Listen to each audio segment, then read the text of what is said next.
My son stood up at the head of the table I had bought, in the boardroom I had built, and told 9 investors that the founder of Holloway and Vance was a sweet old woman who had handed the company to him years ago. I was sitting in the 3rd chair on the left, in my navy blazer and my emerald blouse, and I let him say it, because what Darius did not know was that every share of that firm, every dollar of the Holloway Trust, every signature that made him a president, still ran through my name, and before the week was out I was going to prove it in front of all of them. Before I tell you what happened next, I'd love to hear from you. Have you ever sat quietly while someone you raised rewrote the story of who built the life you both were standing in? Stay with me, because this one took me 41 years to live and about 9 minutes to settle. My name is Eleanor Holloway. I was 67 years old that morning, and I had been coming to that office on the 8th floor of the Vance building for longer than most of the people in that room had been alive. I parked in the same spot I had parked in since the year we signed the lease. The security guard, a young man named Marcus, still called me Miss Eleanor, and still pressed the elevator button for me even though I had told him 100 times my knees were fine. "Big day upstairs," Marcus said as the doors opened. "They're all big days," I told him, and I meant it kindly. I rode up alone. I want you to understand something before this story really starts. I was not a sweet old woman who had wandered into a boardroom. I had drawn the first sketch of that company on the back of a church bulletin in 1984, sitting at my kitchen table with a calculator and a baby monitor crackling in the next room. The baby in that next room was Darius. The company in that sketch was the thing he was about to stand up and claim he had inherited from a woman too old to remember she had given it away. The elevator opened onto a floor I had paid for. New glass. New carpet, the color of wet slate. A wall with our names etched into brushed steel, Holloway first. Because I had insisted on that in 1991 and no one had ever been brave enough to change it. There was a long table in the main conference room, and around it sat the people who were about to decide, they thought, the future of everything I had made. I took my chair. 3rd on the left. I had taken that same chair for 30 years, not because it was the seat of power, but because it faced the window, and I liked to watch the light move across the river. While men argued about money, I understood better than all of them. Darius did not look at me when I sat down. That was the first thing I noticed. My son, 43 years old, in a charcoal suit that cost more than my first car, stood at the head of the table with a clicker in his hand and a slide behind him that read, in clean white letters, a new chapter for Holloway and Vance. "Mom," he said finally, glancing my way. "Glad you could make it. Glad you could make it." As though I were a guest, as though I had been invited to the reading of someone else's plans for my own house. The investors smiled at me the way people smile at a grandmother at a graduation. Warm, distant, a little impatient to get on with the real business. There was a woman named Priscilla Vance, granddaughter of my late partner, who gave me a small wave and mouthed the words, "So good to see you." There was a man named Gerald Price from the equity group that wanted to buy in, gray at the temples, expensive watch, the kind of man who had decided what he thought of me before he shook my hand. And there were 7 others I will name as they earn it. Darius clicked to the next slide, a photograph of himself, 10 years younger, standing in front of the building. "Most of you know the story," he began. "But for our new partners, I want to start at the beginning. The beginning. My son was going to tell a room full of strangers the beginning of my life, and he was going to get it wrong on purpose. My mother," he said, and he turned to me with a smile so practiced it had calluses, "is the heart of this company. She and my father started it back in the 80s on a wing and a prayer. Mom kept the books in those early days. She was wonderful at it. Kept the books. I had kept the books the way a captain keeps a ship. But I let it pass. I folded my hands on the burgundy leather folder I had brought with me, the one with the brass corners that I had carried into every important room for 30 years, and I said nothing. As the company grew, Darius went on, it became clear we needed a different kind of leadership. More aggressive, more modern. About 12 years ago, Mom made the decision to step back and let me take the wheel. And she has been our beloved Chairman Emeritus ever since. Chairman Emeritus. There were 2 lies braided into that single title, and I counted them both. The first lie was the word emeritus, which means retired with honor, which means done. The second lie was the word ever since, which suggested 12 quiet years in which I had floated above the company like a kindly ghost, while my son did the actual work. Here is the truth that Darius had spent 12 years deciding to forget. I had not stepped back.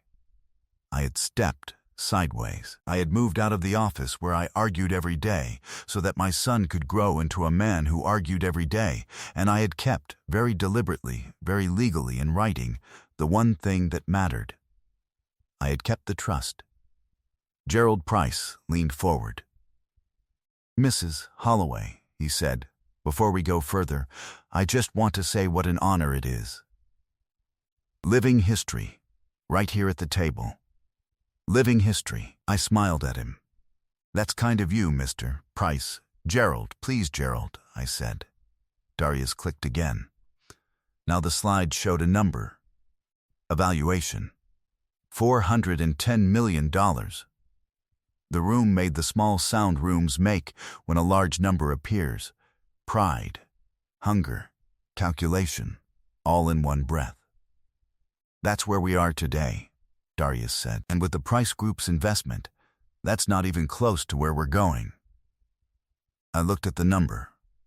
$410 million. I thought about the back of that church bulletin, and the calculator with the cracked screen, and the night I drove to a printer's shop in the rain to beg for a payment plan, because we could not afford to print our own letterhead. I thought about my late husband, Walter Holloway, who had believed in me when believing in a black woman with a business plan was not a popular thing to do in our part of the world, and who had signed the original papers with a hand that shook because he was so proud he could barely hold the pen. And I thought about the clause, the one Walter and I had written together in 1990, when Darius was still a boy and we were already wise enough to be afraid of what money does to children. We had built the company so that no matter who ran it, no matter whose name was on the door, the controlling interest would always sit inside the Holloway Trust. And the Holloway Trust had exactly one living trustee with the sole and unilateral power to act. Me, not Darius, not the board, not the Price Group with all its money. Me, Eleanor Holloway, the sweet old woman in the third chair on the left. Darius did not know this.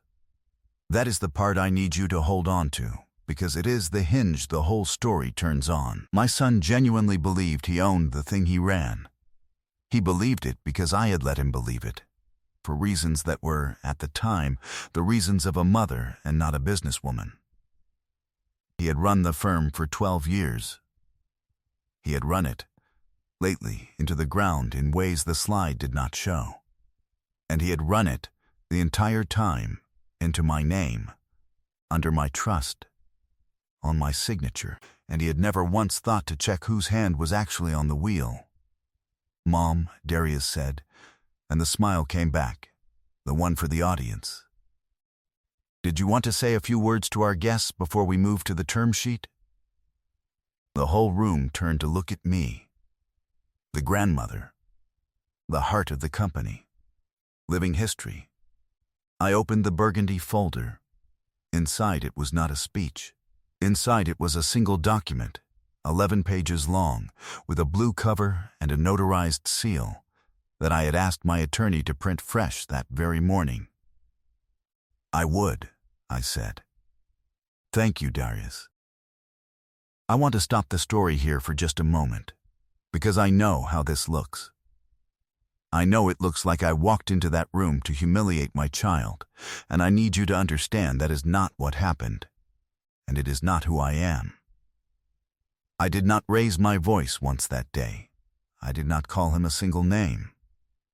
What I did was simpler and harder than revenge. I told the truth in a room that had been built on a lie, and I let the truth do what truth does, which is to stand there until everyone in the room has to look at it.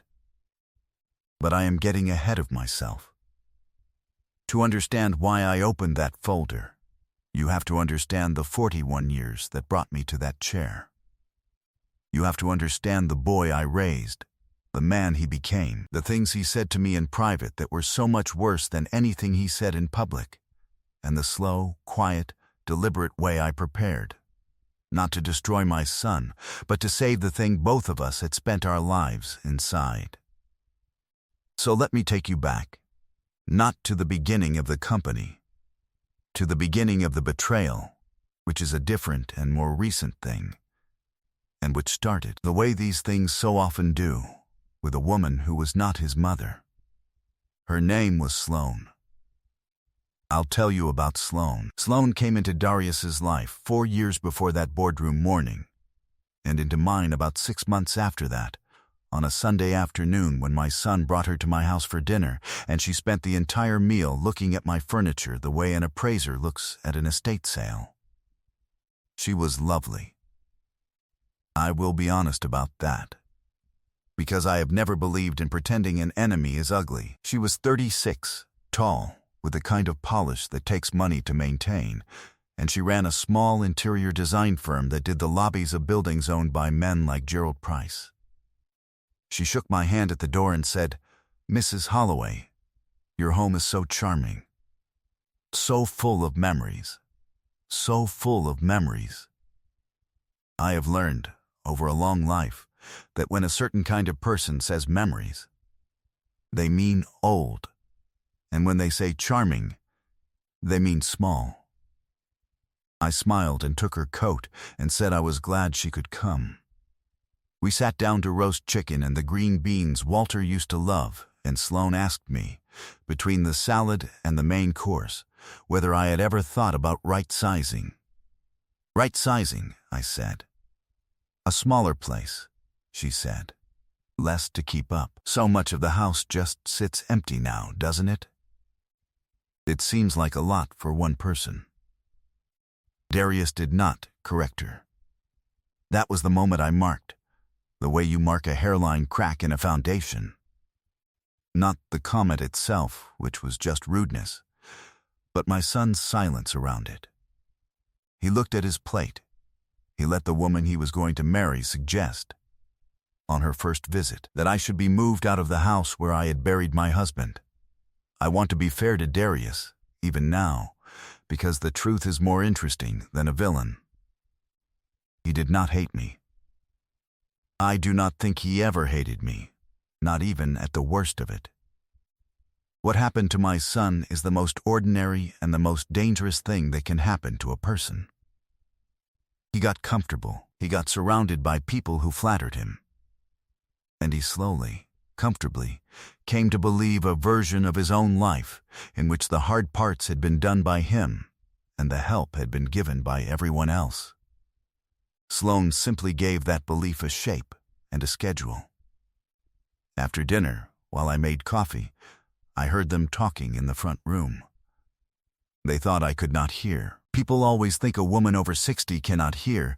It is one of the most useful illusions in the world, and I have never once corrected it. "She's sharp as a tack," Sloane was saying. "But, baby, she's 67. You can't keep running every decision past her like she's still the boss." "I don't," Darius said. "Not really. The chairman thing is mostly ceremonial." "Then make it official," Sloane said. "Get it cleaned up. For her sake, too. So nobody can ever say you took advantage." for her sake too. I stood in my own kitchen holding the coffee pot, and I understood that my son had just been handed a story in which removing his mother from her own company was an act of kindness toward her. And I understood that he was going to take it, because it was easier than the truth, and because the truth required him to remember things he had decided to forget. I brought the coffee out.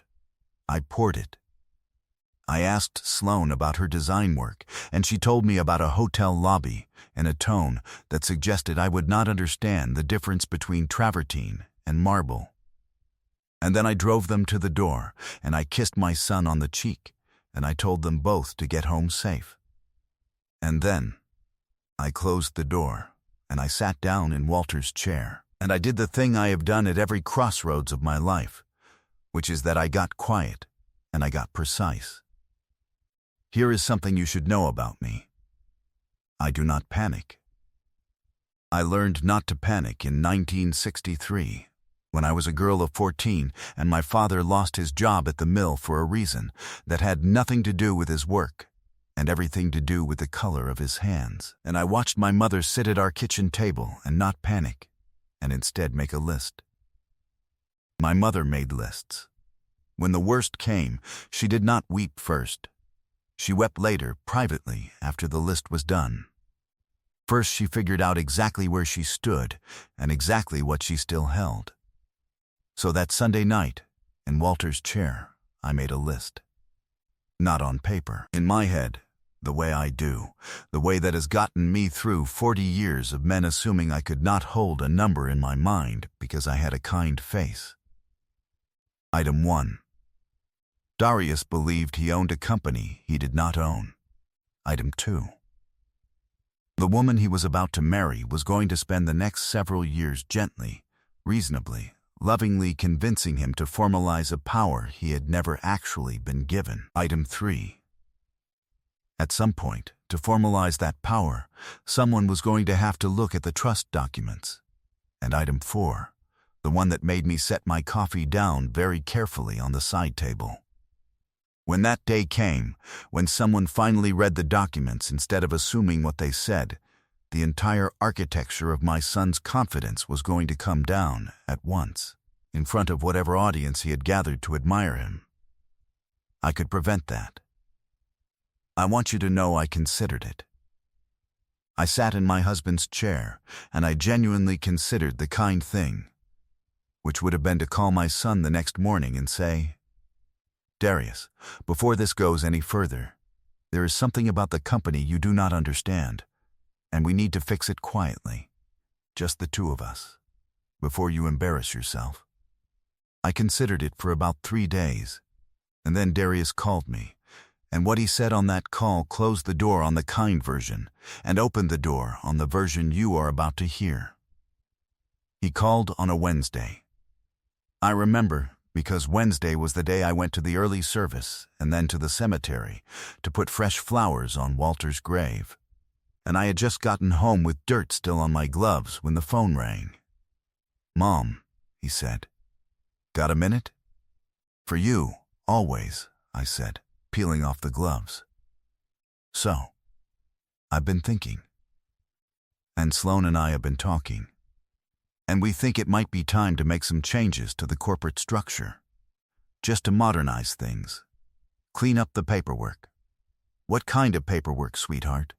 There was a pause, and in the pause I heard him deciding how much to tell me, which is a sound a mother learns to recognize the way a sailor learns the sound of weather. "The ownership stuff," he said. "It's a mess, honestly.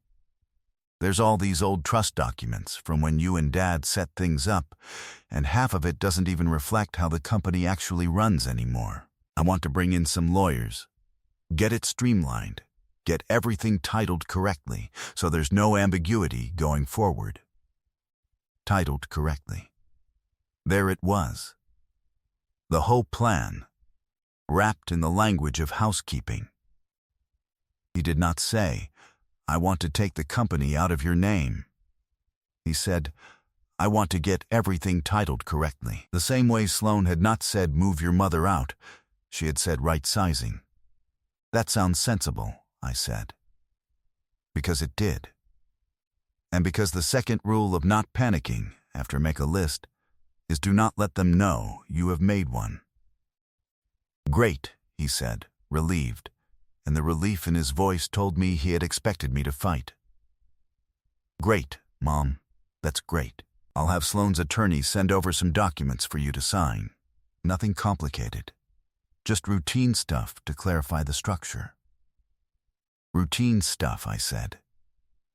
Right, you can have your guy look at it if you want, but honestly, it's so boilerplate it'd be a waste of his time. You can have your guy look at it if you want. My son, who had grown up watching me run a company, telling me not to bother having an attorney review documents that would transfer ownership of that company away from me. And the terrible thing, the thing I had to sit with, was that he was not being cruel. He genuinely thought he was sparing me trouble. In his mind, the trouble was mine, and the company was his, and he was being a good son by handling the boring parts so his elderly mother would not be bothered. Thank you, Darius, I said. I appreciate you thinking of me. Of course, Mom. Love you. Gotta run. And he was gone. I stood in my kitchen with the dirt from Walter's grave still under my fingernails, and I made the second decision of this story. The first decision had been not to warn him. This second decision was harder.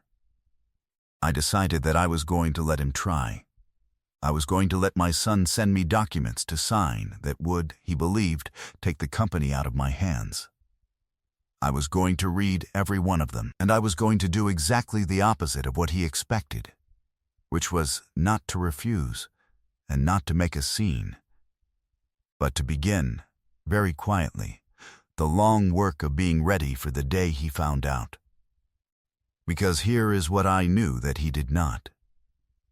You cannot take something out of a trust by sending the trustee a form. A trust is not a suggestion. A trust is a wall. Walter and I had built that wall in 1990 with a very good lawyer and a very clear purpose, and the purpose had a name. And the name was this exact day, the day a grown child decided the mother was in the way. We had seen it coming 30 years before it arrived, not Darius specifically. We loved him too much to imagine it would be him. But Walter had grown up watching his own family tear itself apart over a hardware store and a piece of land, brother against brother. And he used to say to me, Eleanor, money does not change people. It just gives them the budget to become who they already were. So we built the wall. We built it so that whoever ran the company could only run it, could never own it, could never sell it out from under the family, could never push the other out. The trust held the controlling shares. The trustee controlled the trust. And the trustee, by the terms we wrote with our own hands, was the survivor of the two of us. Walter died in 2009, which made me, from that day forward, the only person on earth who could move those shares. Darius did not know this, because Darius had never read the trust. He had been 26 when his father died, grieving and overwhelmed, and I had handled everything, the way I handled everything. And he had signed where I told him to sign at the funeral and the probate, and never once asked the question that would have changed his whole life, which is the simplest question in business and the one people are most afraid to ask. Who actually owns this? So now you understand the shape of it. My son was about to spend several years trying to take from me something that could not be taken, because he had never asked the question, and I was going to let him, because the alternative was to humiliate him in private, over and over, and I had decided that if the lesson had to come, it should come once, cleanly, and it should come from the documents themselves, not from his mother's mouth. That was the plan. It took 4 years to ripen. Let me tell you how those 4 years went, because the boardroom was only the last 9 minutes of a much longer story, and the long story is the one that matters. The documents arrived 9 days later by courier in a thick envelope from a law firm called Marsh & Tillerson that I had never heard of. Sloane's attorney. Not the firm Walter and I had used for 30 years, the firm that knew where the bodies were buried, which is to say the firm that knew about the trust. A new firm. A firm that would only know what Darius told it. I made myself a cup of tea, and I sat at the kitchen table, the same table where I had drawn the company on a church bulletin, and I read all 41 pages. I want to tell you exactly what those documents tried to do, because the details matter, and because this audience knows that a story about money only earns its ending if the money is real. The documents were a set of what they called corporate reorganization instruments. On their face they were boring. Resolutions, consents, amendments, but buried in the boring language, on pages 26 through 31, was the actual move. The documents asked me, as chairman emeritus, to consent to a restructuring in which the controlling shares held by the Holloway Trust would be exchanged for a new class of non-voting preferred shares, and the voting control would pass to a new entity, Holloway and Vance Holdings, of which Darius would be the sole managing member. In plain English, my son's lawyers had drafted a set of papers that, if I signed them, would have traded my control for a pretty certificate and a quarterly check. I would have kept the money. I would have lost the wheel. And the beauty of it, from their side, was that it was dressed up as a favor to me. Less responsibility, guaranteed income, no more boring meetings. Right sizing. There was a yellow sticky note on the front, in Darius's handwriting, which I have kept to this day. It said, "Mom, sign the tabbed pages. Don't worry about the rest. Love you, D. Don't worry about the rest." I have been told not to worry about the rest by men my entire life, and every single time, the rest was the only part that mattered. I did not sign, but I did not refuse either. I did something my son never expected, because he had spent his whole life underestimating the patience of the woman who raised him. I called him, and I told him I needed time. Not because I was suspicious, I said. Because I was old, I said, and slow, and I wanted to read everything carefully, so I would not make a mistake that hurt him. I leaned all the way into the role he had written for me. I made myself the doddering, careful, sentimental old woman who needed weeks to read what a sharp young man could sign in an afternoon. "Take all the time you need, Mom," he said. And he was kind about it, because the role I was playing made him feel generous. There's no rush at all. There was, in fact, a great rush on his side. I learned later that the Price Group deal had a clock on it, and that clock depended on the reorganization being done first. Because Gerald Price was not going to put $100 million into a company whose ownership ran through a trust controlled by a woman nobody could quite explain. But I did not need to know that yet. I only needed to know that my taking time would cost my son something, and that the cost would teach me, by how he reacted, exactly how much pressure was building behind his patience. Here is what I did with the time. I called the one man left alive who had been in the room in 1990. His name was Arthur Bell. He was 81 years old, retired to a house by a lake 3 hours north, and he had been the lawyer who drafted the original trust. And he was the only person on earth besides me who understood exactly how the wall was built. I drove up to see him. I did not call ahead about why. I just said an old friend wanted to visit, and he was glad. Because at 81 most of your old friends are dead, and a visit is a gift. We sat on his porch and watched the lake, and I told him everything. The dinner, the right sizing, the phone call, the 41 pages, the sticky note. Arthur listened the way good lawyers listen, which is without moving his face. And when I was done, he was quiet for a while, And then he said the thing that became the spine of everything I did afterward. "Eleanor," he said, "the question is not whether they can take it. They can't. You know they can't. The trust holds. The question is what you want to be standing on the day they find out they can't." "What do you mean?" I said. "I mean right now you're standing on a secret," he said. "And a secret is a weak place to stand. The day it comes out as a shock, and a shock makes people do ugly things. But documents—" He tapped the arm of his chair. "Documents are a strong place to stand. If everything you've got is clean, recorded, notarized, and dated, then on the day it comes out, you're not springing a trap, Eleanor. You're just showing them the floor that was always under their feet. There's a difference. One is revenge. The other is the truth being patient.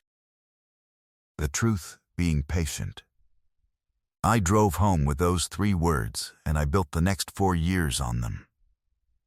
I want to be very clear with you, because I know how this could be told as the story of a clever old woman springing a trap on her foolish son, and that is not the story, and if I let you believe it, I will have failed at the one thing I am trying to do here. I did not set a trap. A trap is a thing you build to catch someone who has done nothing wrong yet. What I built was a record.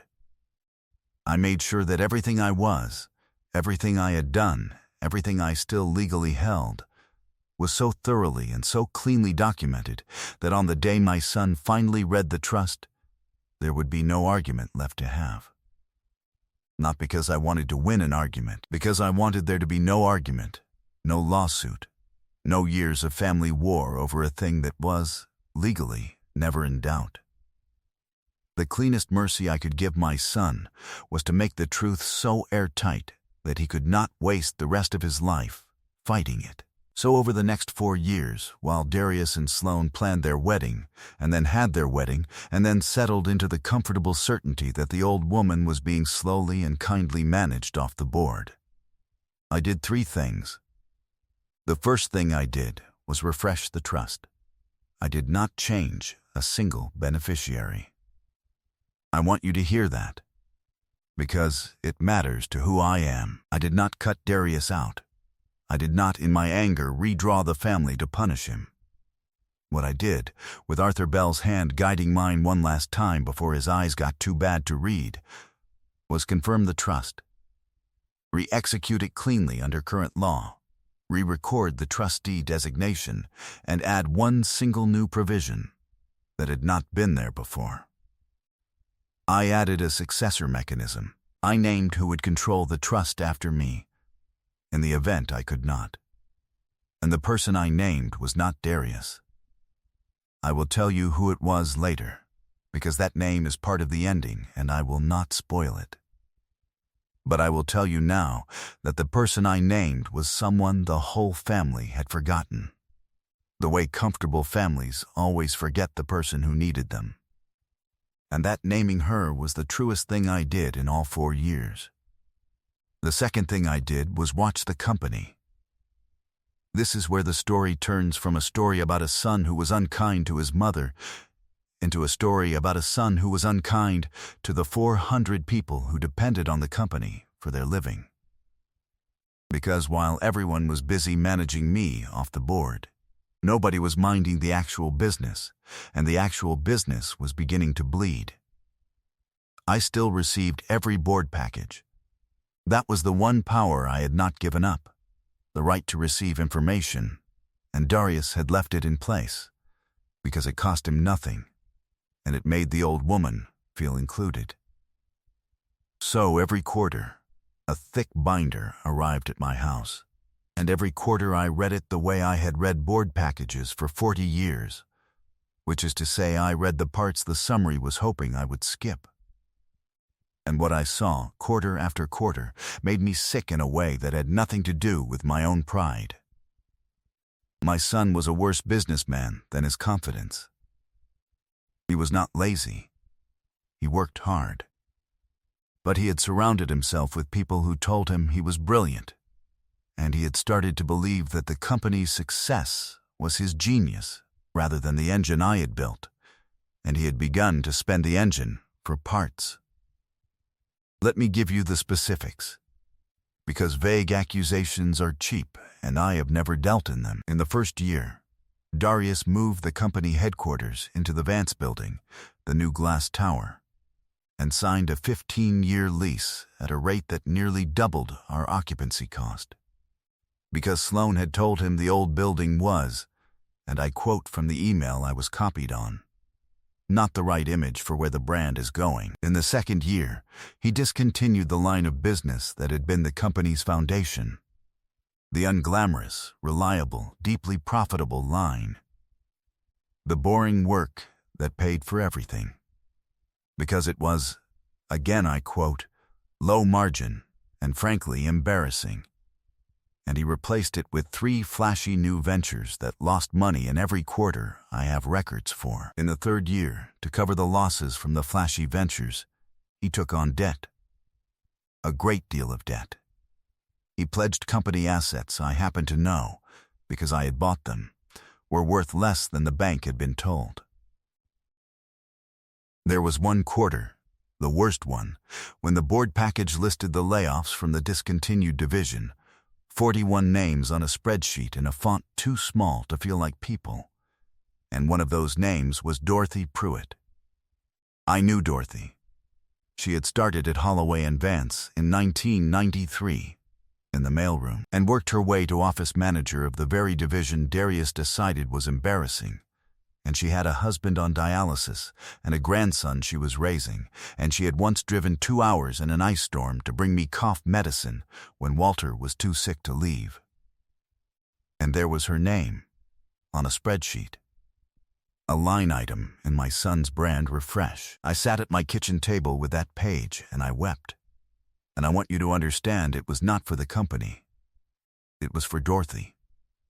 I picked up the phone 3 times that night to call Darius and tell him to put her back, and 3 times I set it down, because I knew if I called, he would put Dorothy back and learn nothing, and 40 more Dorothys would follow her out the door the next quarter.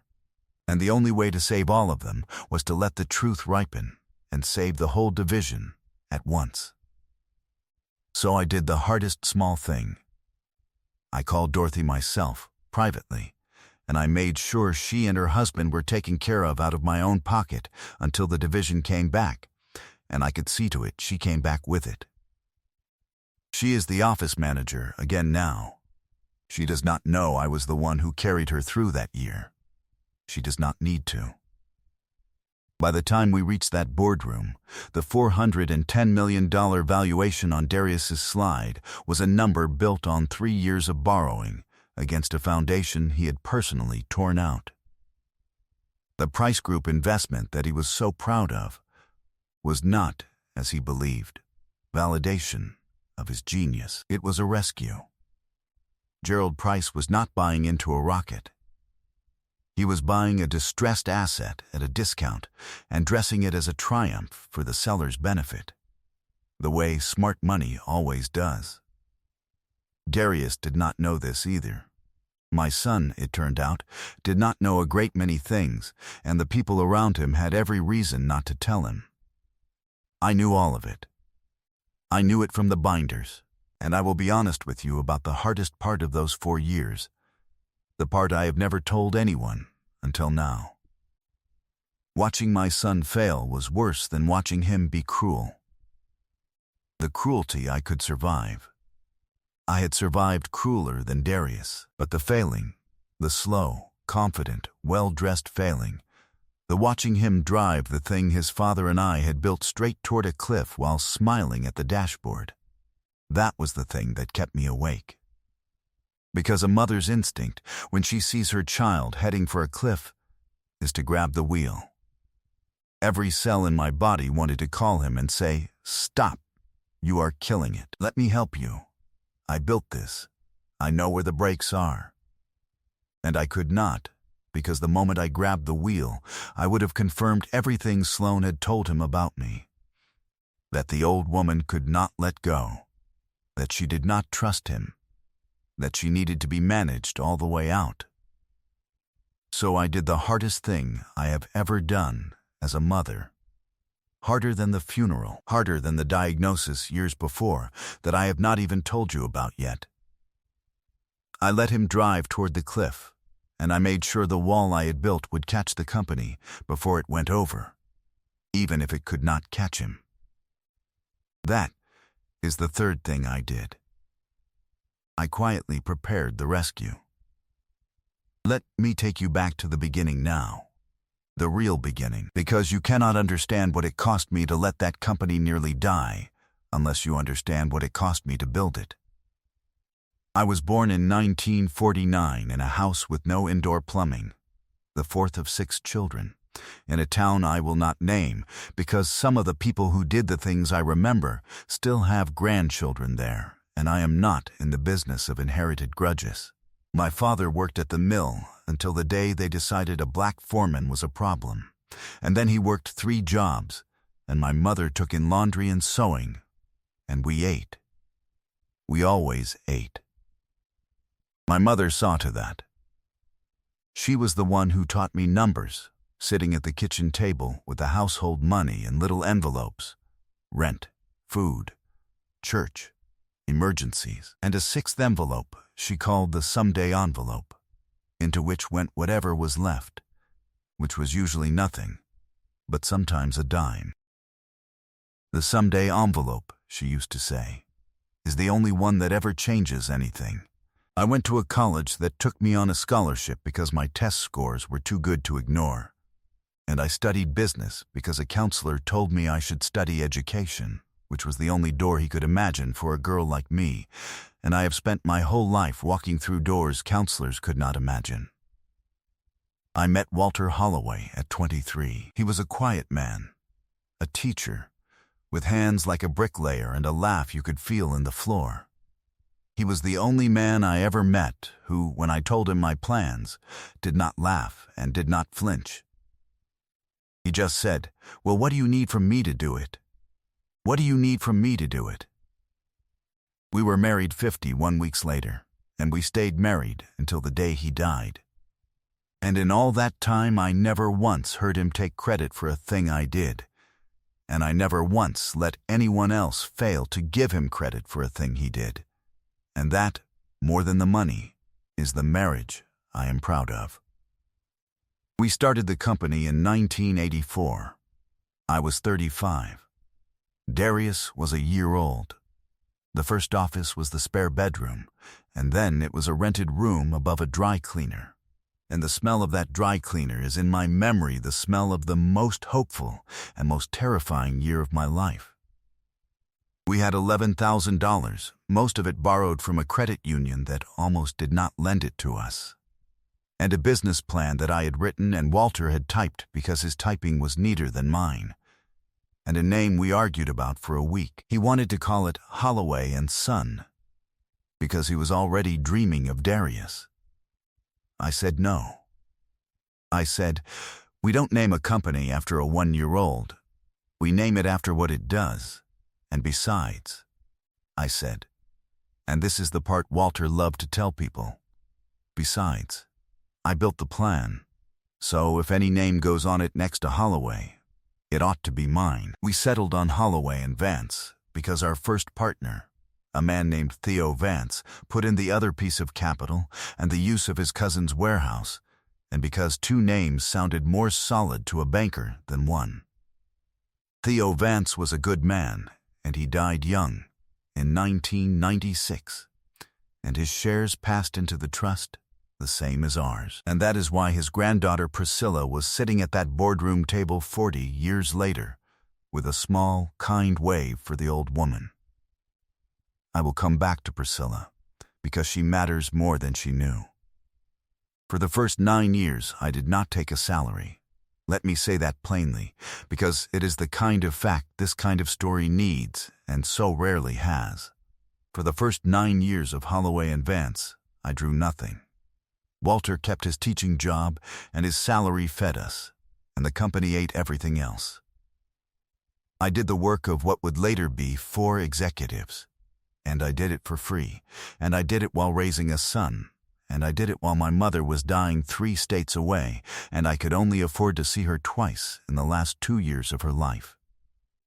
Which is a debt I will carry to my own grave, and which no boardroom will ever settle. I am not telling you this for sympathy.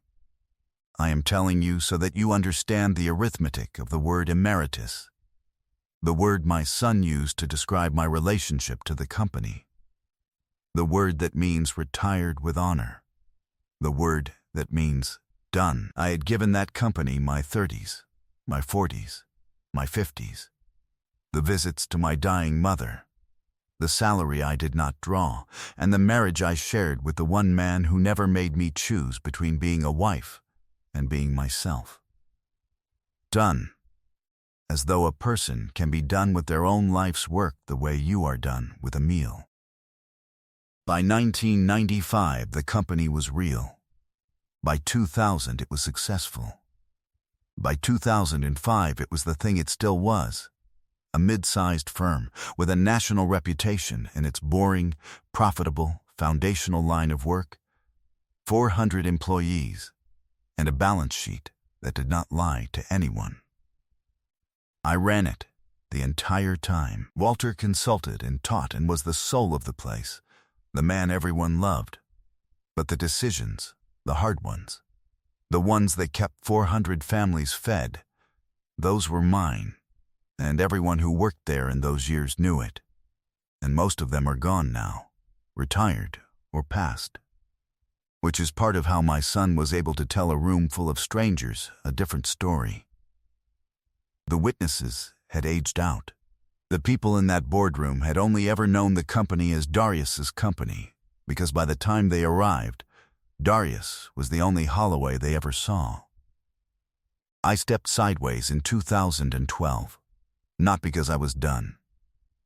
Because Walter had been gone 3 years by then, and I was tired in a way that sleep did not fix, and because Darius, who was 31, had come to me with real fire in him, and I made a decision that I do not regret even now, even after everything.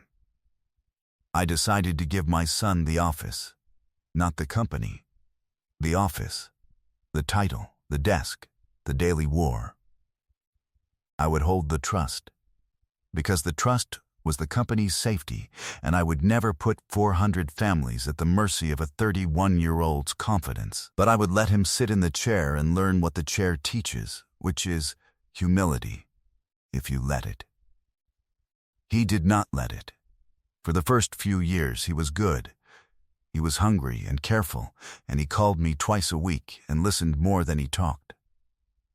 And then he got comfortable, the way I told you, and the comfortable years stacked up, and somewhere in there he stopped being a man who had been given a chance by his mother and started being a man who had built an empire, in his own telling, against the gentle resistance of a mother who did not understand the modern world.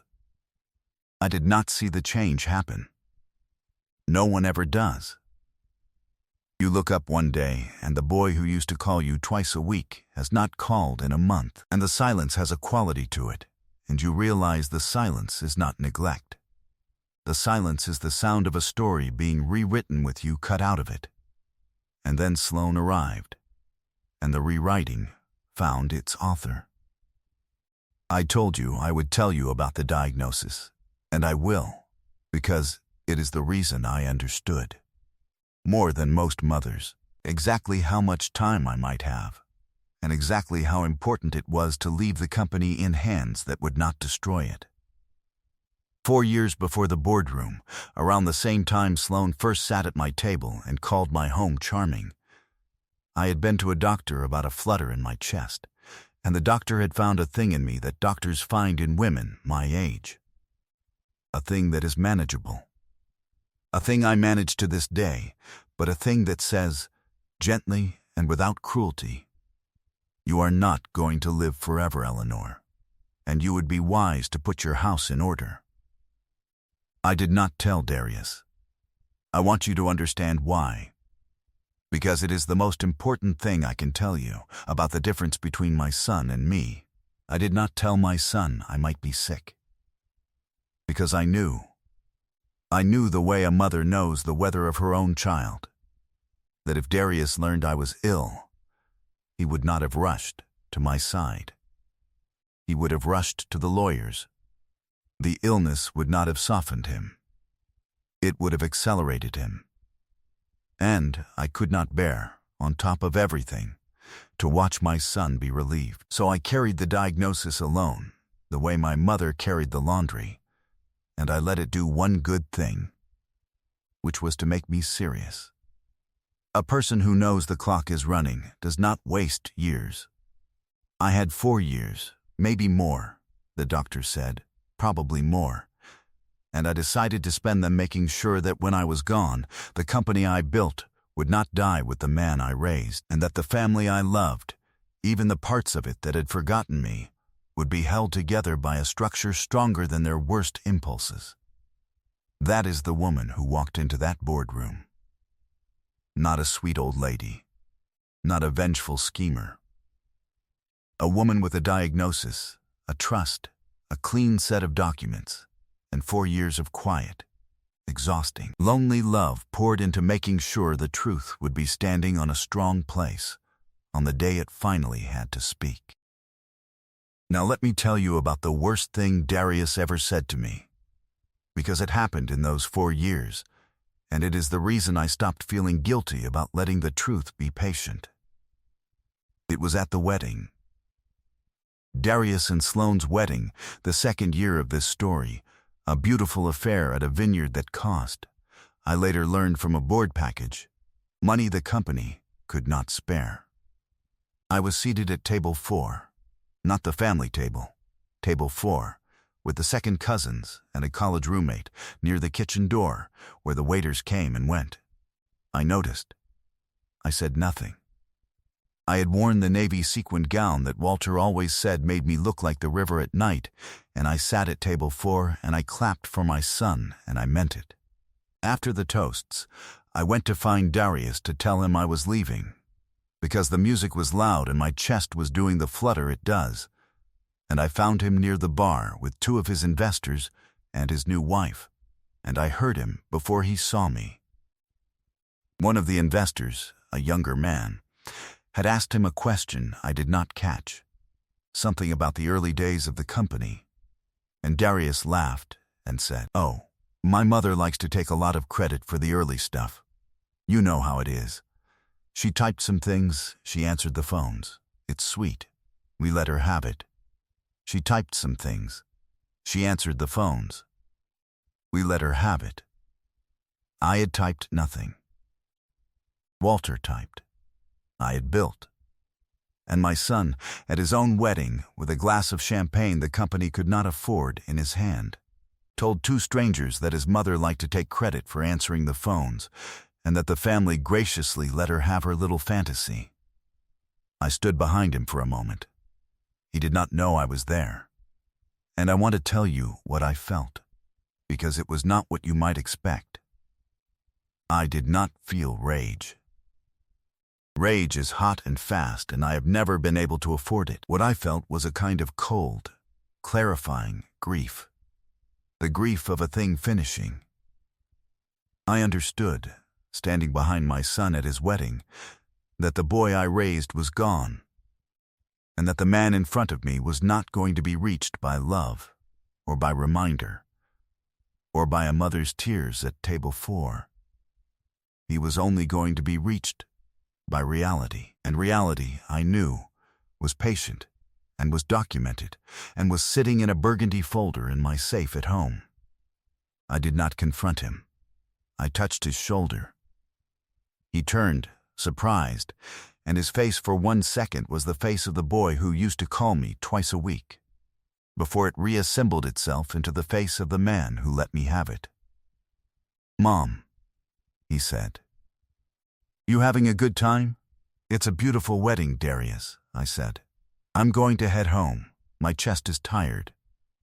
"You okay?" he said, and for 1/2 of 1 second I almost believed he meant it. "I'm fine," I said. "I'm always fine." And I drove home alone from my son's wedding, in the navy gown that made me look like the river at night, And I did not cry until I was in my own driveway. And then I cried the way my mother cried, after the list was made, and not before. I want to pause here, because if you have come this far with me, you are the kind of person this story is for. And I would be grateful if you would stay to the end, and if it has meant something to you, to follow along. Because I tell these true things from my own life, so that someone out there who is sitting at their own table for tonight knows they are not alone, and knows that quiet is not the same as weak. Now let me get back to it, because the truth was about to stop being patient. The years passed. The company bled. The documents I had prepared sat clean and notarized in my safe. And Darius, having gotten no signature from me on the reorganization papers, did the thing that finally forced the ending. He stopped asking. This is the part where you might expect me to tell you he forged my signature, because that is how these stories usually go, and I almost wish he had.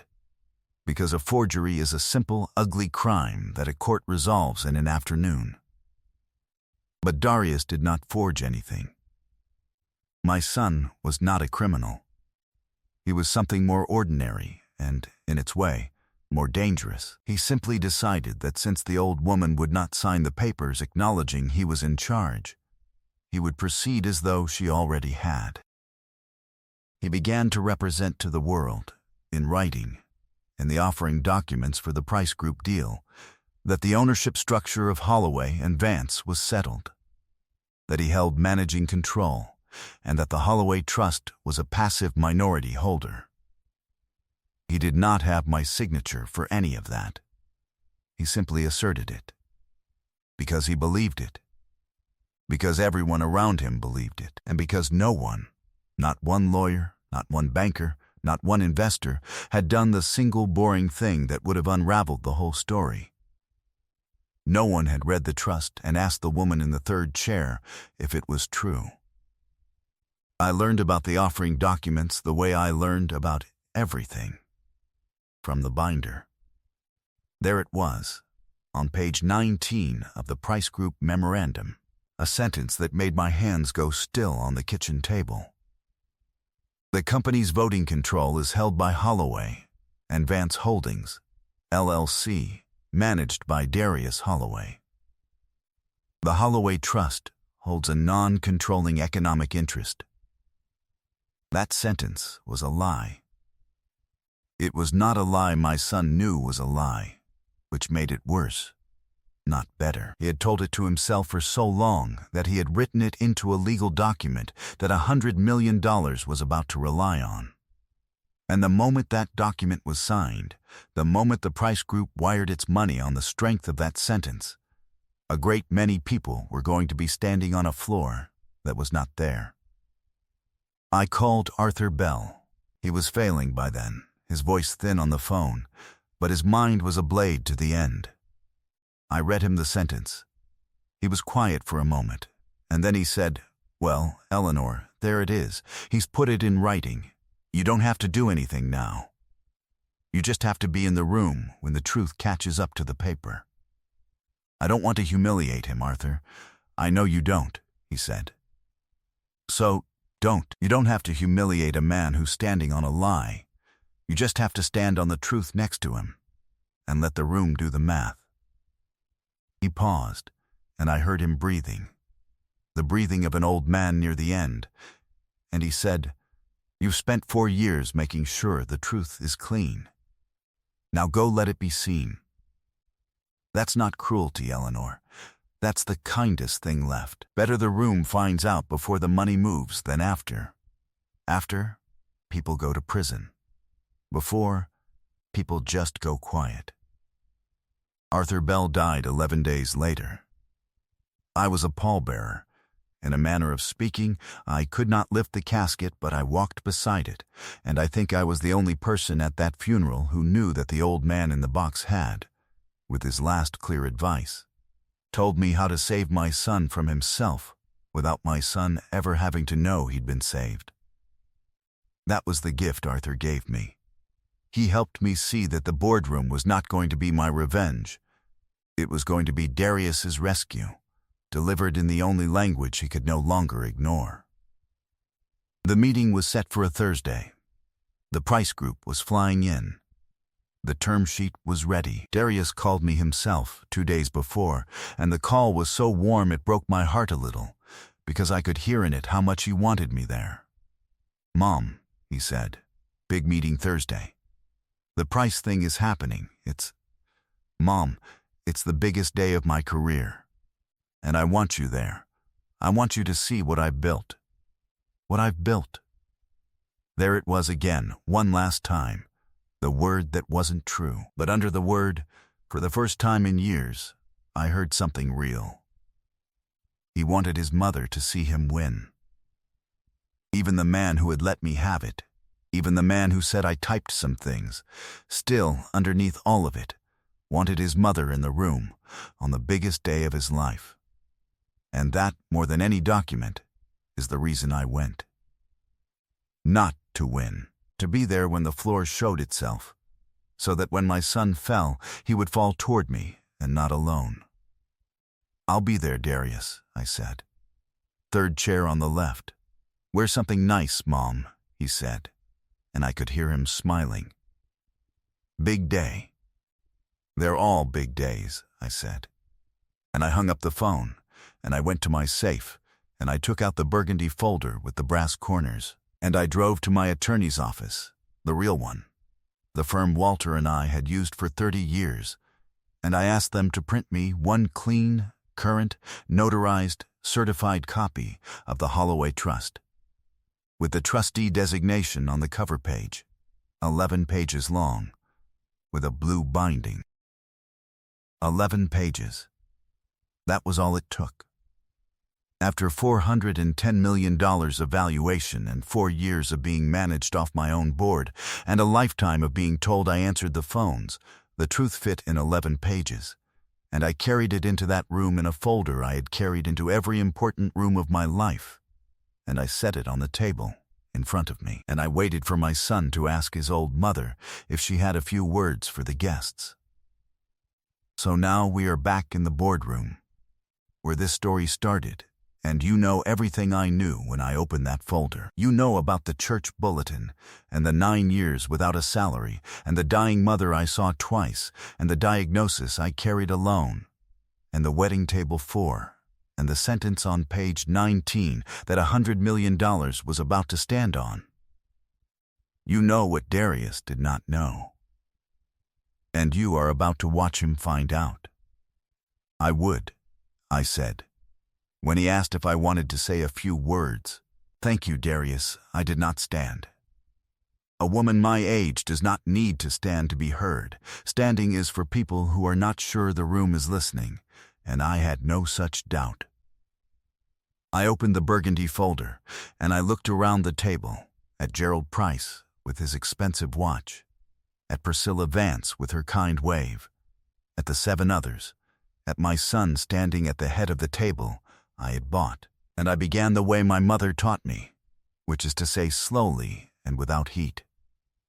Before I say anything, I said, "I want to thank Darius for the kind introduction. He's right that I started this company. He's right that his father and I built it on a wing and a prayer. And he's right that I'm very proud of him.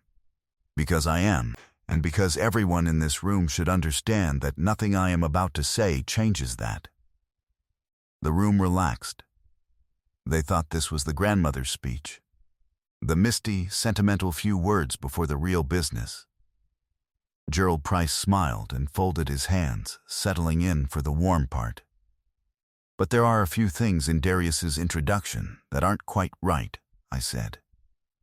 "And because we are about to ask the Price Group to wire a great deal of money based on documents that rely on those things, I think it's important that we get them right before anyone signs anything.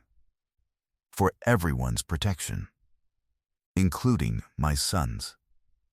The smile on Gerald Price's face did not move, but his eyes did. A man like that hears the word documents the way a hunter hears a branch break. Darius's brow furrowed, just slightly, the first small crack. "Mom," he said lightly, for the room. "We can go over family history later. Right now we should probably stick to the agenda." "This is the agenda, Darius," I said gently. "I'm afraid it always was. Sit down, sweetheart. This won't take long, and you're going to want to hear it sitting down." He did not sit. But he stopped clicking, and the room, which a moment ago had been a room watching an old woman, became a room watching something it did not yet understand. I took the 11 pages out of the folder, and I laid them on the table, and I turned them so that the cover page faced Gerald Price, because he was the one with the money, and the money was the thing that needed to be protected from the lie. "Darius told you," I said, "that about 12 years ago I stepped back, and that I've been chairman emeritus ever since. That's true as far as the title goes. I did step back from running the company day to day. My son has run it and worked hard, and I'm proud of that part. I let that sit, because the next part needed the contrast. But Darius told you something else. By implication, that isn't true, and it's written into the offering documents in front of you, on page 19. He told you that he holds voting control of this company through an entity called Holloway and Vance Holdings, and that the Holloway Trust is a passive minority holder." I tapped the 11 pages. "This is the Holloway Trust. Certified copy, executed under current law, recorded with the county, notarized last week. I'd ask Mr. Price's counsel to read the cover page, but I'll save us the time. The Holloway Trust holds the controlling voting interest in this company. It always has. It was built that way in 1990 by my late husband and me and a lawyer named Arthur Bell, may he rest, specifically so that no one person could ever sell this company or seize it from the family, no matter what title they held. The trust has exactly one trustee with the sole and unilateral power to vote those shares. I looked at my son then for the first time since I'd started, and I kept my voice as soft as I could make it. And that trustee, Darius, is me. It has been me since your father died. It is me right now.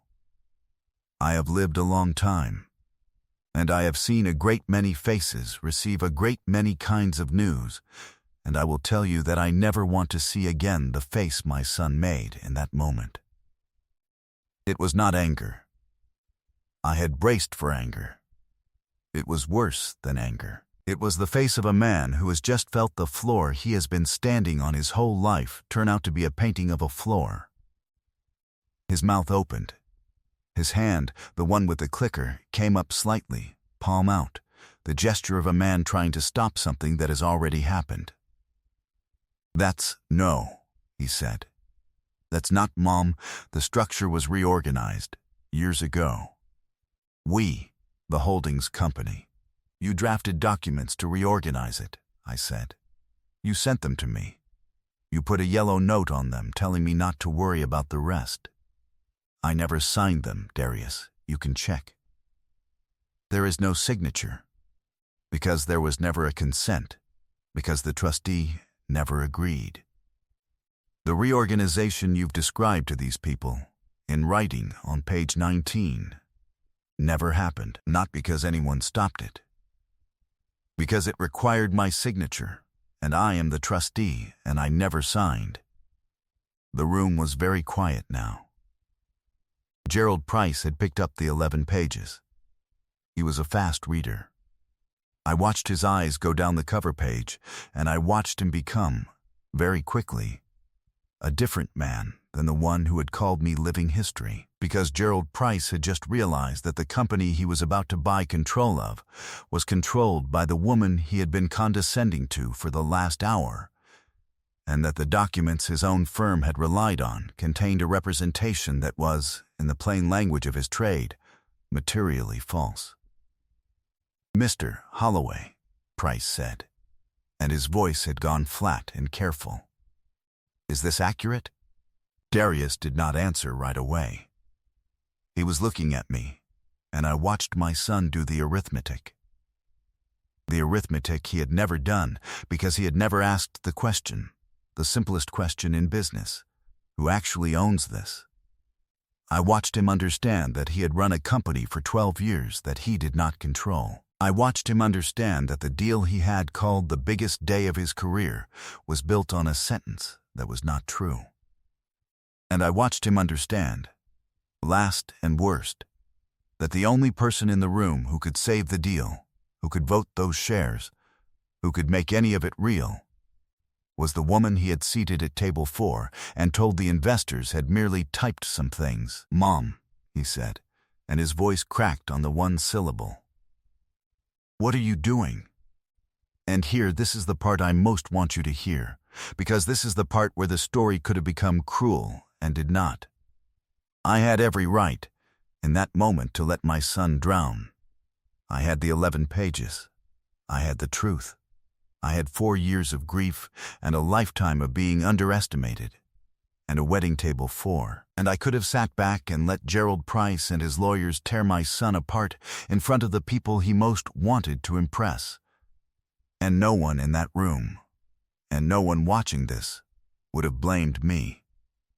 I did not do that. "What am I doing?" I said. And I reached across the table, past the 11 pages, and I put my hand on my son's hand, the one still half raised, and I held it. "I'm doing what I have done since the day you were born, Darius. I'm keeping you from falling off a cliff you can't see. Sit down, please." And he sat.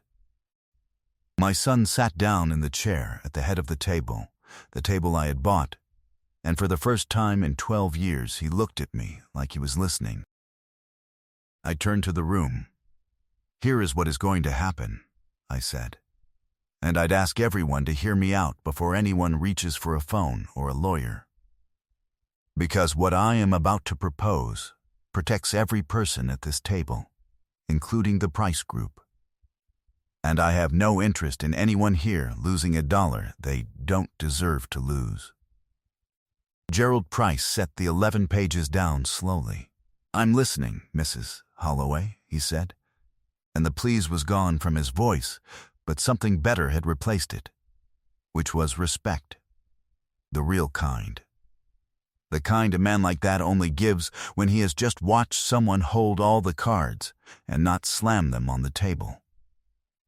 "The deal as written can't close," I said, "because the offering documents misstate who controls the company. And if it closed on those documents, every one of us, my son most of all, would be exposed to a fraud claim the day someone finally read the trust, and someone always finally reads the trust. So we are not going to do that. But the company is real. The people in it are real. 400 families depend on it, and I have no interest in killing a deal that, restructured honestly, could be good for everyone. So I am going to do 3 things today, in this room, as trustee, with the sole authority to do them." I held up one finger. "First, as trustee, I am voting the controlling shares to suspend the Price reorganization in its current form. Not to kill it. To suspend it, so that it can be redone on documents that tell the truth. Mr. Price, your firm did nothing wrong. You relied on representations my son made in good faith and was simply mistaken about. I will personally see that you are made whole on your costs to date, out of the trust, not the company, so that no employee pays for this. You have my word, and my word is the only collateral I have ever needed." Price inclined his head, just slightly, the way one professional acknowledges another. I held up a second finger. "Second, as trustee, effective today, I am exercising the trust's authority to appoint executive leadership of this company, which has in fact always been the trust's authority, and which means, I'm sorry to say, that the leadership decisions made over the last few years, the lease, the discontinued line, the 3 ventures, the debt, were made by an officer who did not have the ownership authority he believed he had. Those decisions stand where they have to stand legally, but going forward, every major decision comes back through the trust. The way it was always supposed to. The way it was before everyone forgot to ask, who owns this? I saw Darius flinch at that, and I softened, because I was not finished, and the next part was the part that mattered most. But I am not removing my son, I said. The room shifted. Darius's head came up. I am not removing my son, I said again, looking at him now, only at him, because my son is not a thief, and he is not a fool. He is a man who was told a story about himself by people who profited from his believing it, and who stopped asking the one question that would have woken him up, and there is not a person at this table who has never done that, including me. Darius is going to stay. He is going to run this company.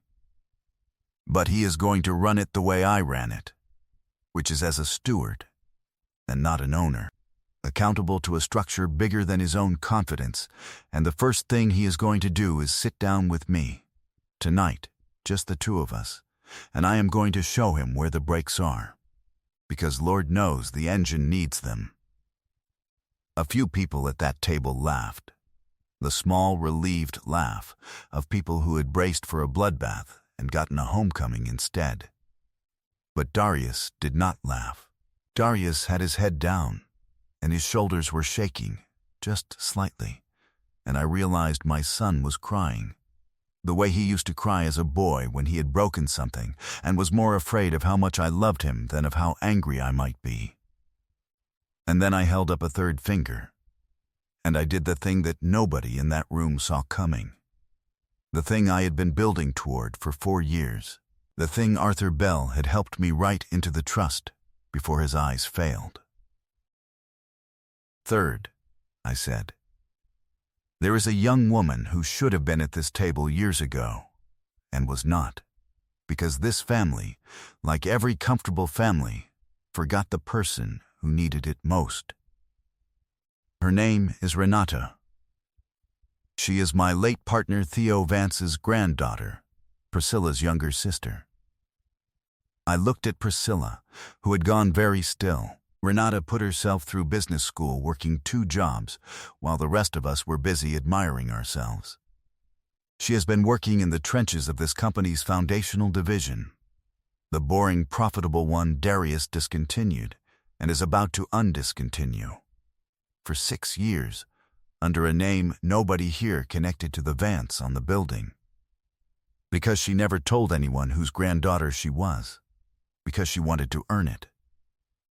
4 years ago, when I refreshed the trust, I named Renata as successor trustee, which means that when I am gone, and I will be gone sooner than any of you think, it will not be a board, or a bank, or a holdings company that holds this family's wheel. It will be the one young person in this family who never once asked what she was owed, and only ever asked what she could build.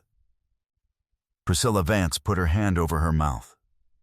Darius looked up, his face wet, and said, Renata, Tara's girl. She works here? 3rd floor, I said. She runs logistics for the division you tried to kill. She's the reason it didn't die fast enough for you to notice. She'll be at dinner tonight, Darius. I'd like you to meet your cousin properly. I think you'll find you have more in common than either of you expects, now that you both know the same thing, which is exactly how it feels to almost lose something, because you forgot to look at who was holding it. I closed the burgundy folder. I left the 11 pages on the table, face up, where anyone who wanted to could read them, because I have never been afraid of a document that tells the truth. That's all I have, I said. Thank you all for hearing an old woman out. Gerald, my counsel will call yours in the morning. Darius. I stood then, finally, and it took me a moment, because my knees are not what they were, and my son was up and around the table before I had fully risen, and he took my arm, the way he used to, the way he had not in years. Walk me down, I said. My chest is tired. And my son walked his mother to the elevator, In front of the 9 investors, in front of Gerald Price, in front of the granddaughter neither of us had thanked enough. And he did not say a word until the doors closed. And then he said, very quietly, "Why didn't you tell me? All these years, why did you let me think?" And I said the truest thing I know, the thing my mother would have said, the thing I had driven 4 years and a lifetime to be able to say cleanly, standing on a strong place. "Because telling you would have started a war, baby," I said. "And showing you ended one. I didn't want to win against you, Darius. I wanted to win the company back to the family, with you still in it. There's a difference. It took me 4 years to make sure that difference was airtight, so that on this day, you'd have nothing left to fight, and nothing left to do but come home." The elevator opened on the ground floor. Marcus, the security guard, stood up from his desk. "Miss Eleanor," he said. "Everything good upstairs?" "Everything's good, Marcus," I said. And for the first time in 4 years, it was. I should tell you about Sloane, because I promised you I would, and because the way her part ended is the part people always want to hear, and the part I am least proud of wanting to tell. Sloane was not in the boardroom that day. She was at home, or at her design firm, waiting, I imagine, for the call that the deal had closed and the old woman had finally, formally, been managed out. The call she got instead was from Darius, late that afternoon, and I was not on it, but I know what was said because my son told me, that night, at the dinner where he met his cousin Renata for the first time as an adult. He told Sloane the truth. All of it. The trust, the 11 pages, the suspended deal, his mother's hand on his over the table. And Sloane, my son said, was quiet for a long moment, and then she asked one question, and the question was the whole of her, the way one question can be the whole of a person. She asked, "So is she changing the will? Are we still in it? Are we still in it? Not, is your mother all right? Not, were you humiliated? Are you hurt? Did you know? Are we still in it?"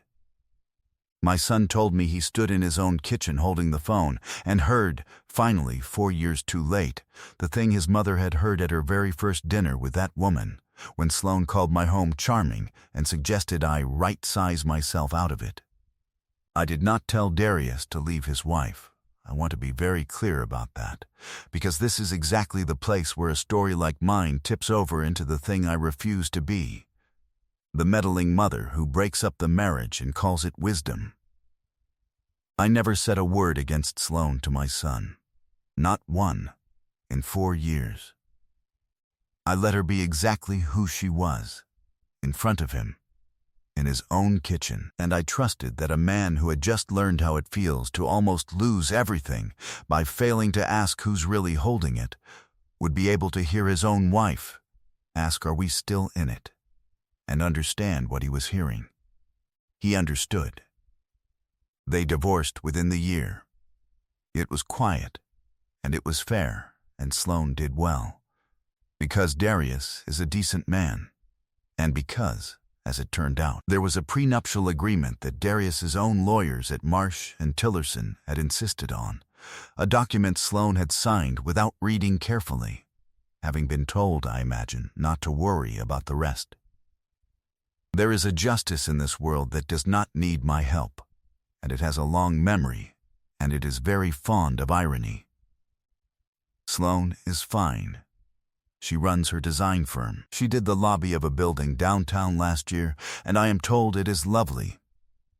I bear her no ill will, which is easy to say when you have won, but which I am going to keep saying anyway. Because the alternative is to carry her around inside me for the rest of my short life, and I have better things to carry. I have a company to hand to a granddaughter who earned it. I do not have room for a grudge against a woman who only ever told me, plainly, on the first night, exactly who she was. Now let me tell you about the dinner, because that is the part that healed something, and this story has had enough breaking. I hosted it at my house. The charming house, the one full of memories. I cooked because I wanted to, and because a woman who has spent the day reclaiming a $400 million company likes to remind herself that she is also a person who can roast a chicken.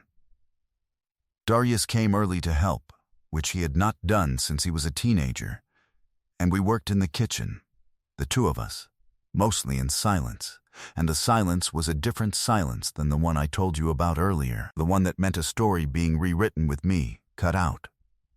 This silence had me back in it. Renata came at 7. I want to tell you about Renata, because she is the future of this story, and the future of that company, and, in a way I did not expect, the future of my own heart. She was 29. She had Theo Vance's wide, serious face and her grandmother's hands, and a way of standing very still and listening that I recognized immediately, because it was my own. She had worked at Holloway and Vance for 6 years, and had never once told a soul that her grandfather's name was on the building, because, she told me later, she did not want to be a Vance who was handed a chair. She wanted to be a person who built one. She had run the logistics of the foundational division so well, so quietly, that when Darius discontinued it, she had simply kept the bones of it alive inside another department, on her own initiative, off the books of his attention, because she could not bear to watch good work die for the sake of a brand image. She had, without anyone knowing, without any authority to do it, saved the one part of the company that was actually worth saving, for no reason except that it was right. That is the young woman I named as successor trustee 4 years before she knew I existed as anything more than the founder's widow who sometimes visited the 3rd floor. When she walked into my house that night and saw Darius, there was a long, careful moment. The two of them. The cousin who had run the company he thought he owned, and the cousin who had quietly saved the part he tried to throw away. And then Darius did the thing that made me believe, finally, that my son was going to be all right. He crossed the room, and he put out his hand, and he said, "I'm Darius. I think I owe you about 6 years of thank yous, and one very large apology." And Renata shook his hand and said, "I'm Renata. You can owe me. I'm patient. I'm patient." I had to leave the room for a moment then and stand in the kitchen by myself, because I heard my own life come out of the mouth of a girl I had bet everything on, and I knew that the company was going to be fine, and the family was going to be fine, and that the 4 years of carrying it all alone had been worth every silent, sleepless night. We ate. We talked. Renata and Darius argued about logistics software before the chicken was even cold, and the argument was the most beautiful sound I had heard in years, because it was the sound of 2 smart people who both cared, fighting about how to do a thing right instead of about who owned it. I sat at the head of my own table in my own charming house, and I watched the company I built pass, in real time, into hands that would not drop it, and I thought about my mother and her envelopes, and the someday envelope, the only one that ever changes anything. This was someday. I had been putting things into that envelope my whole life, dimes when there were dimes and decades when there were decades, and here, finally, at 67, with a flutter in my chest, and a clock I had not told them about still running, here was what it had bought. Not the 400 million. The dinner. The 2 cousins arguing about software. My son helping me cook. That is what the someday envelope was always for. That was 2 years ago. Let me tell you where things stand now, because a story about a reckoning that does not tell you what the reckoning built is only half a story, and you have earned the other half. The Price Group deal did close, eventually, Not the version Darius drafted. The honest version. The one renegotiated on documents that told the truth about who controlled what. And here is a thing I did not expect. A thing that taught me something about people like Gerald Price that I had been too quick to judge. When the dust settled, Gerald did not walk away. He invested. He invested more than he had originally planned, and at better terms for the company, and when I asked him why, over a lunch he insisted on buying. He said something I have thought about many times since. "Mrs. Holloway," he said, "I have done deals for 30 years, and I have learned that the single most valuable thing in any company is not the product, or the market, or the balance sheet. It's whether somebody at the top will tell you the truth when telling you the truth costs them money. You stood up in that room and told me the deal couldn't close the way it was written, and that protected me, at your own expense. Do you know how rare that is? I will invest in that woman's company every day of the week." The question was never whether the firm was worth buying. The question was whether anyone running it was honest. You answered it. So the reckoning, you see, did not just save my son from a fraud claim and my family from a war. It made the company more valuable than the lie ever could have, because it turned out that the truth, standing on a strong place, was worth more to a serious man than the most flattering deck Darius ever clicked through. The valuation today, the real one, the honest one, is higher than the $410 million on that slide, and not $1 of it is borrowed against a foundation somebody tore out. The foundational division, the boring profitable one Darius tried to kill and Renata quietly kept alive, is the engine again. It is the largest division in the company. Renata runs it now openly as a Vance, and she is magnificent. Darius is still president. I meant what I said in that room. I did not remove my son, and I have not regretted it for one day. But he is a different president than the man who stood at the head of that table and told strangers his mother typed some things. He calls me twice a week again. Not for permission. He does not need my permission for the daily war, and I have made sure he knows it, because a man cannot grow under a mother who keeps grabbing the wheel. He calls me because he wants to, and we talk, sometimes about the company and more often not, and last month he called me on a Wednesday, the day I still go to the cemetery, and he said, "Mom, I drove out to see Dad. I hadn't been in years. I told him you were okay. I figured he'd want to know. I had to sit down in my car for that one." I told Darius about the diagnosis last year. I had carried it alone for 5 years by then, and the carrying had gotten heavier, the way a thing does when it is closer, and I decided that the reason I had kept it from him no longer existed. The reason I kept it from him, you remember, was that I knew if I told him while he was the old Darius, he would have rushed to the lawyers instead of to my side. But he was not the old Darius anymore. So one evening, after dinner, I told him, plainly, the way my mother would have, no drama, just the list.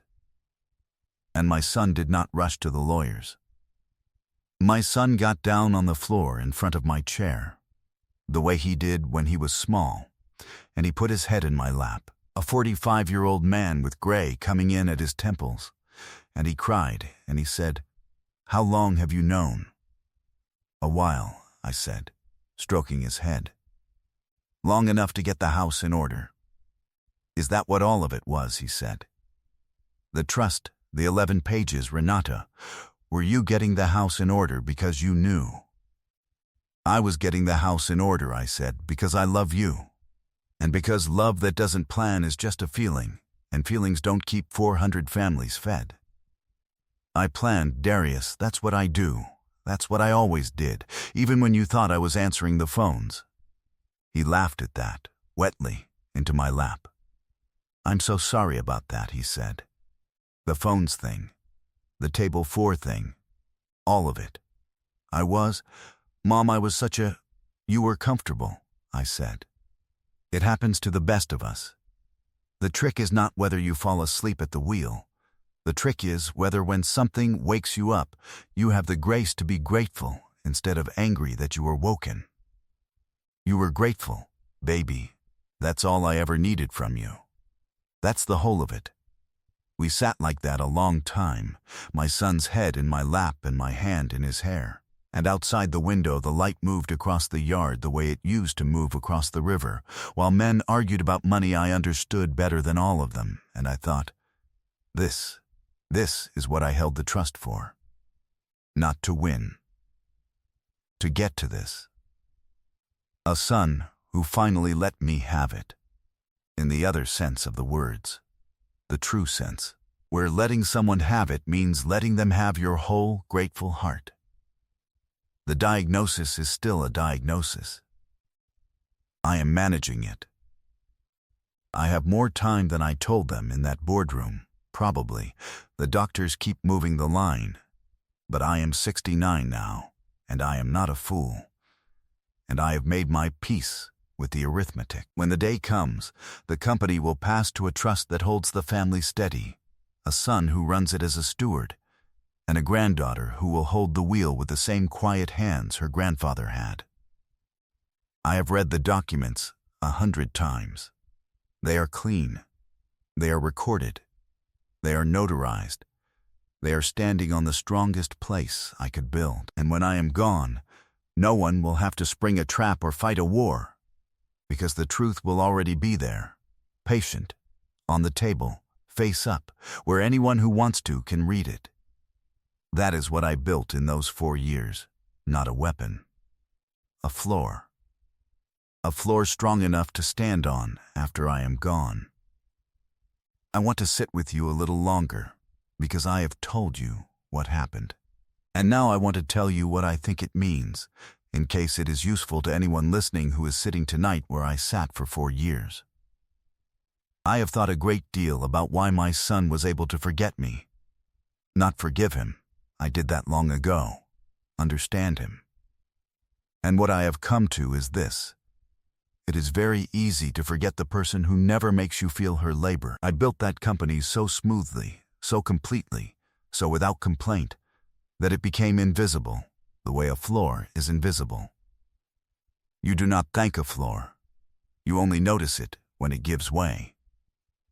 For 40 years I was the floor under my family, on my company, and I was so good at being the floor that everyone forgot the floor was a choice somebody made, a thing somebody built, board by board, in the years before they were born.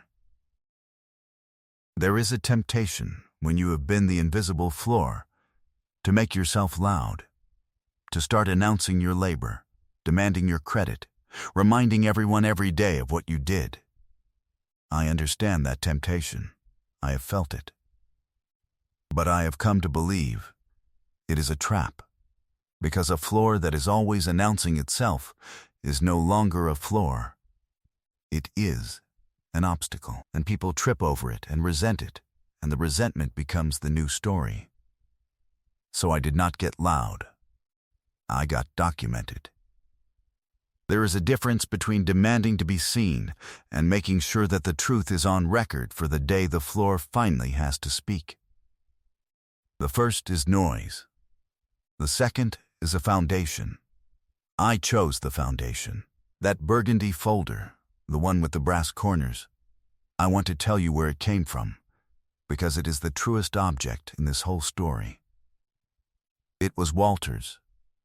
He bought it the year we started the company, at a stationery store that does not exist anymore, and he gave it to me and said, "For your important papers, Eleanor, you're going to have a lot of them." I have carried it for 40 years. The brass corners are worn smooth where my hands hold it. Inside it, over the years, I have carried the original business plan, and Walter's death certificate, and the deed to the house, and the trust, and the 11 pages I laid on that table. It is the only thing I own that has been present at every important moment of my adult life. And when I am gone, it will go to Renata. Not because it is worth anything, it is worth nothing, it is an old leather folder. But because I want her to have the thing that holds the important papers, and to understand that the folder is not the point. What is inside it is the point. And what is inside it must always, always be the truth. Clean and recorded, and standing on a strong place, so that the person who opens it after you are gone inherits a floor and not a war. My mother never had a burgundy folder. My mother had 6 envelopes and a kitchen table. But she taught me the same thing Walter's folder taught me, which is that dignity is not a feeling you have about yourself. Dignity is a structure you build, quietly, over years, out of truth and patience, and refusing to panic, so that on the day the world decides you are nobody, you can reach into your folder, or your envelope, or your own steady heart, and put the truth on the table, face up, and let the room do the math. The people in that boardroom thought they were looking at a sweet old woman. They were not wrong that I was old, and I hope they were not wrong that I was sweet, because I have tried to be. But sweet is not the opposite of strong, and old is not the opposite of sharp, and a woman sitting quietly in the 3rd chair on the left is not, I promise you, necessarily a woman who has been managed out of anything. Sometimes she is the only person in the room who knows where the breaks are. Sometimes she is the trust. Sometimes she has been the trust the whole time and is simply waiting, patiently, kindly, for the day the truth needs to be seen, so that the people she loves can stop standing on a painting of a floor and start standing on the real one she built for them, board by board, in the years before they thought to ask who had built it. My son knows now. My granddaughter knows. Gerald Price knows. And Marcus the security guard, who still calls me Miss Eleanor and still presses the elevator button. And 400 families who will never know my name, but who will keep being fed by an engine I made sure no one could tear out for the sake of a brand image. The company is whole. The family is whole, and the woman they called living history is, it turns out, not history at all, but the living part. The part that is still here, still holding the trust, still putting dimes in the someday envelope. Because the someday envelope is the only one that ever changes anything, and there is always, always another someday worth saving for. There is one more person I owe you a word about, and that is Priscilla Vance, Theo's other granddaughter. The one who waved at me so kindly across the boardroom table and mouthed "so good to see you" while her sister, 3 floors below, was quietly saving the company nobody had bothered to look at. I have thought about Priscilla a great deal, because she is the part of this story that is hardest to be fair about, and I have promised you, all the way through, that I would try to be fair. Priscilla was not unkind. I want to start there. She was warm to me, always, in the way that costs nothing. She sat on the board because her name was Vance, and her grandfather's name was on the building, and she had never, in her whole comfortable life, asked the question that her sister had built a career out of asking, which is, who actually owns this, and what does it really take to keep it alive? Priscilla came to the meetings. She voted the way Darius wanted. She wore lovely clothes and said lovely things and went home to a lovely house, and she had no idea, none at all, that the company she drew a board fee from was being driven toward a cliff, because she had never once read past the summary page of a board package in her life. After the boardroom, Priscilla called me. She was hurt, and she had a right to be, and I let her say all of it. "Why Renata?" she asked me, and her voice was small. "Why not me? I'm the older one. I'm the one who showed up." And I told her the truth, the way my mother would have, gently and without flinching. Priscilla, I said, you showed up to the meetings. Renata showed up to the work. There's a difference, baby, and the difference is the whole company. I didn't pass you over to punish you. I passed the trust to the person who already had her hands on the wheel. In the dark, when nobody was watching, and nobody would ever thank her. That's who you give a company to. Not the one who's owed it. The one who's already carrying it. She was quiet a long time, and then she said the thing that made me love her a little, which was, will you teach me to be more like her? And I said I would, and I have been trying. She reads the whole board package now, every page, and she asks hard questions, and she is becoming slowly a Vance her grandfather would have argued software with. People can change at any age. I have built my whole faith on it. My son is the proof, and now Priscilla is the proof. And the proof keeps coming, as long as you give people a strong enough place to stand and the dignity of being told the truth. That is the part of a reckoning nobody tells you about. Done right, it does not only correct the one who wronged you, it wakes up everyone who was comfortable around the wronging, everyone who waved kindly and voted the way they were told and never read past the summary page. The truth, laid on a table face up, is not a weapon aimed at one person. It is a light turned on in a whole room, and everyone in the room has to decide, in that light, who they are going to be. Most of them, I have found, choose better than you would think, if you give them the chance and you do not gloat while they make it. I still go to the office. Not every day. My chest tells me when, and I have learned to listen to it the way I learned to listen to everything, slowly and without panic. But most weeks I go, and when I go, I do not go to the 8th floor where Darius sits. Though I stop in and we have coffee and he shows me what he is wrestling with and asks what I think. And the asking is real now, which is all I ever wanted. I go to the 3rd floor. I go to logistics, to the boring, profitable heart of the thing, where Renata sits at a desk that is too small for what she does, by her own insistence, because she says a big desk makes people perform instead of work. Last week I went up to the 3rd floor, and Renata was standing at a whiteboard with 3 young people, 2 women and a man, all of them younger than the company itself, and she was teaching them something about supply chains, and I stood in the doorway and listened, the way I listen, very still. And one of the young women asked Renata a question, a sharp one, the kind of question that means a person is going to be dangerous someday, in the good way, and Renata smiled and said, "That's exactly the right question. You know who taught me to ask that?" And she pointed at the doorway, at me, the old woman in the navy blazer and the emerald blouse, and she said, "That woman, right there. She'll tell you herself, if you ever get her talking. The most important question in any business is the one nobody wants to ask. Who actually owns this? You'd be amazed how many empires get built by people who never bothered to find out." The young people turned and looked at me, and they did not see living history.